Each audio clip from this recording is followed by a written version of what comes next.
Terima kasih masih bersama kami dalam program Doncast. Saya Doni The Kaiser. Saya Don Bosco Selamat. Kita, Bang Don, masih berdiskusi dengan Prof. Alex dan juga Prof. Koni. Yang saya diskusikan tadi yang terakhir statement Abang itu menarik sebenarnya. Jadi kalau kita lihat Pius, ya? ini kan cerita tentang hegemoni kekuatan.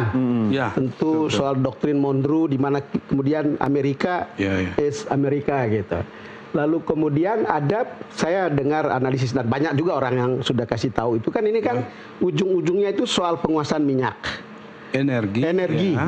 Karena Venezuela itu salah satu penghasil minyak dengan stok masih 3 miliar barel kira-kira begitu, sementara perusahaan-perusahaan Amerika yang dulu mengelola di situ oleh Chavez kemudian dinasionalisasi. Dan setelah menangkap Maduro ini kan kemudian bisa kembali tempatkan wakil presiden Rodriguez di situ, lalu kemudian harus mengatur soal kepentingan Amerika termasuk soal urusan minyak ini gitu. Bagaimana Prof. Alex melihat kepentingan ini, juga nanti Prof. Koni juga. Iya, saya melihat Pak Don, jadi pasca perang dingin itu Amerika mempunyai suatu persepsi bahwa dia adalah negara yang sudah memenangkan perang ideologi ini. Memenangkan perang ideologi. Itu seperti itu. Dan dia masih mempunyai persepsi seperti itu.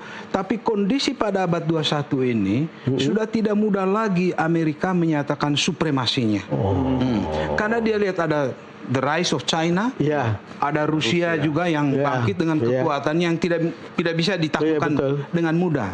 Kemudian yang kedua, kalau kita melihat Rusia dan China itu mempunyai extension ke kekuatan menengah sampai ke bawah melalui BRICS. BRICS. Di mana ada Brasil di situ. Amerika dia mempunyai G7. Tapi itu kan seperti ada jarak dengan negara-negara lain ke bawah. Saya lihat Trump ini menggunakan dua cara untuk menjalankan leverage-nya ini untuk mempertahankan mindset bahwa tadi saya yang paling kuat. Yang pertama dia gunakan cara dengan Maduro ini. Saya gunakan kekuatan militer saya.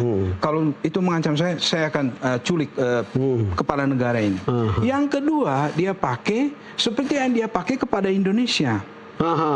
Yang nanti akan dirunkan. Jadi dia siap memberikan hadiah-hadiah ekonomi. Kamu punya komoditas apa yang saya berikan 0% kepada Anda. Ya. Tapi di balik itu ada maksud dia, kalau kamu sudah terima konsesi dari saya itu, kamu harus menerima kenyataan bahwa di dalam tatanan global ini kamu sudah di bawah pengaruh. Saya kontrol kamu.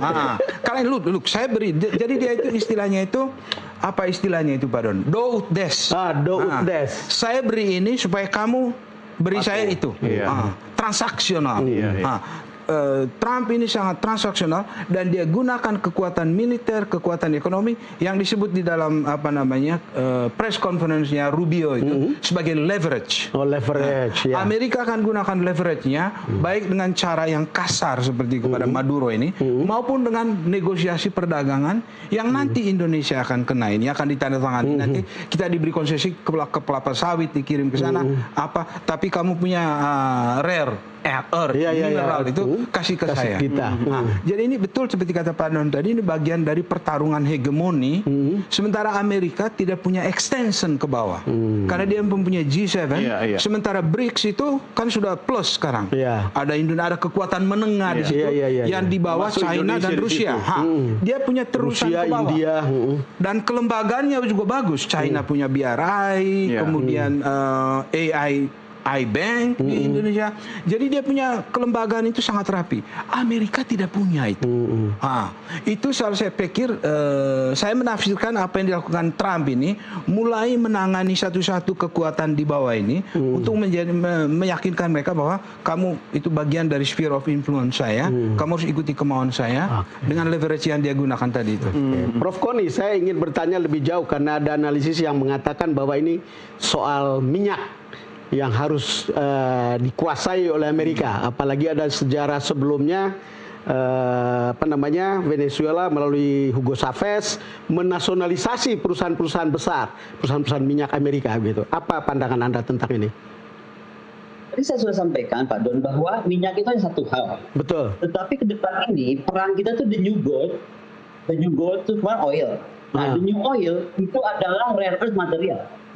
Dan Venezuela itu kaya dengan raw material selain juga oleh banyak bumi. Nah, tapi yang lebih penting lagi, tadi kita ini udah masuk BRICS. Tadi kan disinggung BRICS ya. Iya, BRICS ya. Dan kalau kita lihat BRICS itu adalah penguasa terbesar, negara-negara anggota BRICS ini termasuk Indonesia, adalah penguasa terbesar rare earth material. Jadi yang mau saya sampaikan, kenapa Indonesia itu harus memperkuat diri? Karena tidak suka kita berbagian daripada BRICS. Perhatikan kata-kata Trump. Setelah ini kan Greenland, Meksiko, apalah segala macam itu kan Anda pun sebut. Kolombia. Sebut India. Nah, India itu menurut saya tes kan sebelum dia ke Cina. Yang mau disampaikan adalah sebenarnya dia sepertinya masa kalah. Amerika itu sebenarnya merasa kalah dengan kekuatan BRICS. BRICS ini kekuatan ekonominya lebih besar daripada kekuatan manapun menurut saya hari ini. Ya kan, apalagi mau bikin mata uang, apalagi mungkin mau buat keamanan bersama, ya kan, untuk deterrence, bukan semacam NATO, tapi semacam untuk deterrence. Nah, artinya kita akan terkena masalah juga untuk dari ini. Nah, kemudian secara holistik, kan kenapa saya ada di sini dengan Pak Don? Saya ingin Indonesia itu segera sadar bahwa era retorika itu sudah selesai. Gitu. Era retorika sudah selesai. Era kapasitas. Nah, ini very important because ada masalah yang kita mesti yakin. Apakah kita punya kedaulatan cyber dan data? Kalau tadi dikatakan bahwa kita oilnya sawit begini itu satu hal. Tapi yang kalau saya tidak salah dengar, tidak salah lihat, data kita pun sudah diserahkan kepada Amerika Serikat. Padahal kedaulatan cyber dan data itu kunci utama tentang perang modern. Kedua, infrastruktur digital nasional kita seperti apa? Lalu ketergantungan kita kepada pelaut asing seperti apa? Lalu diversifikasi pembayaran internasional kita seperti apa? Lalu cadangan strategis nasional kita di mana? Dan apakah aman atau tidak? Ya kan? Lalu bagaimana integrasi pertahanan laut, darat, udara dengan sistem perang terpadu itu sudah siap atau belum?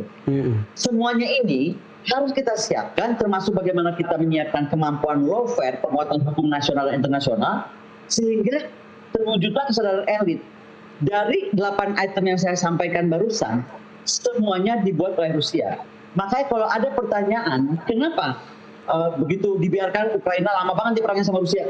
Kenapa nggak Putin dimadurakan? Kan ada yang bahasanya begitu juga.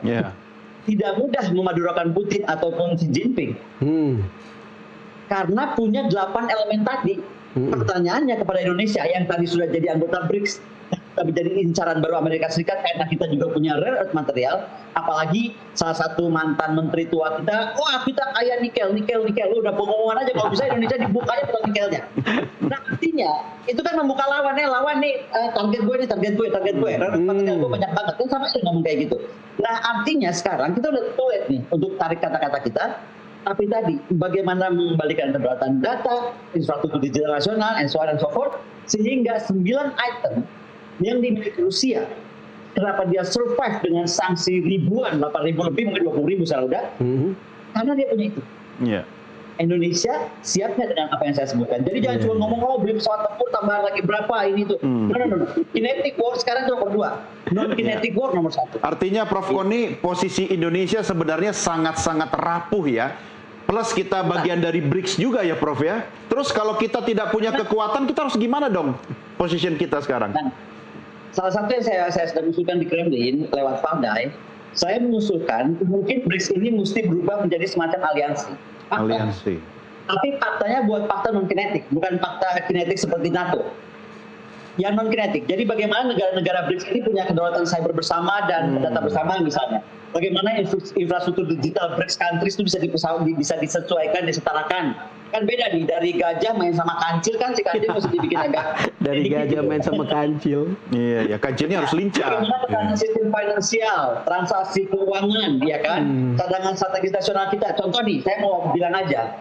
Saat kita mau keras, saya pernah salah satu posisi Indonesia sedang diserang waktu itu, saya bicara dengan Menlu kita waktu itu. Saya bilang, kenapa kita nggak tegas? Jawaban Menlu kita saat itu cuma sederhana aja. Mbak Poni ingat, di mana cadangan strategis kita. Nah, cadangan strategis, ini kita betul-betul harus aman betul, bahwa kalau ada apa-apa dari Indonesia, kita bisa survive. Itu kenapa?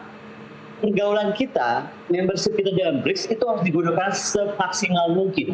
Jadi bukan cuma untuk gaya-gayaan. Itu kenapa tadi saya bilang lagi, retorika era sudah selesai, sekarang gimana kita betul-betul dalam senyap, menyiapkan kapasitas kemampuan 8 elemen tadi yang dimiliki Rusia, tidak dimiliki Indonesia atau belum dimiliki Indonesia.